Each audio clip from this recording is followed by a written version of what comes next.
வணக்கம். நீங்கள் ஜிஎஸ்டி வச்சுருக்கீங்களா? அப்போது நீங்கள் தெரிஞ்சிக்க வேண்டிய மிக முக்கியமான ஒரு விஷயம், நீங்கள் தமிழ்நாட்டிற்கு உள்ளேயோ அல்லது தமிழ்நாட்டை தவிர வெளியே இன்டர்ஸ்டேட்டோ கேரளா கர்நாடகாவோ உங்களுடைய குட்ஸை அனுப்பும் பொழுது ஒரு டேக்ஸபிள் குட்ஸ் தமிழ்நாட்டுக்கு உள்ள அப்படின்னா 1,00,000 ரூபாய்க்கு மேலேயும், தமிழ்நாட்டுக்கு வெளியே அப்படின்னா 50,000 ரூபாய்க்கு மேலேயும் நீங்கள் இவே பில் கண்டிப்பாக கொண்டு செல்ல வேண்டும். இல்லை சார் நான் அப்படி போடல என்ன ஆகும் அப்படின்னா 200% பெனால்ட்டி மட்டும் நீங்கள் கட்ட வேண்டும்.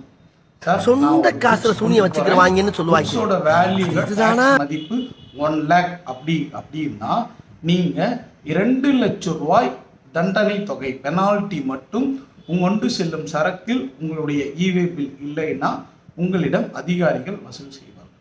சரி, இதில் ரொம்ப முக்கியமாக நீங்கள் தெரிஞ்சிக்க வேண்டியது என்ன அப்படின்னா, சார் இந்த ஒரு 2 லட்சம் எனக்கு பெனால்ட்டி போட்டாங்க, நான் கட்டாமல் இருக்கலாமா அப்படின்னா சட்டம் என்ன சொல்லுது அப்படின்னா, அதிகபட்சம் 15 நாட்கள் மட்டுமே ஒரு அதிகாரி உங்களுக்கு பெனால்ட்டி ஆர்டர் போட்டதிலிருந்து வெயிட் பண்ணுவார். அந்த 15 நாட்களுக்குள்ள உங்களுக்கு போடப்பட்ட பெனால்ட்டியை நீங்கள் கட்டலைன்னா உங்களுடைய வண்டியில் இருக்கிற சரக்கை அதிகாரி விற்றோ அல்லது ஏலம் விட்டோ அந்த பெனால்ட்டி தொகையை வசூல் செய்து கொள்ளலாம்னு சட்டம் சொல்லியிருக்கு. ஸோ ரொம்ப கேர்ஃபுல்லாக உங்களுடைய சரக்கை அனுப்பும் பொழுது இவே பில்லில் அனைத்து தகவல்களும் மிக சரியாக போட்டு அனுப்புங்க. மேலும் தொடர்புக்கு எங்களுடைய இலவச தொடர்ச்சி நம்பரை தொடர்பு கொள்ளுங்கள். நன்றி, வணக்கம்.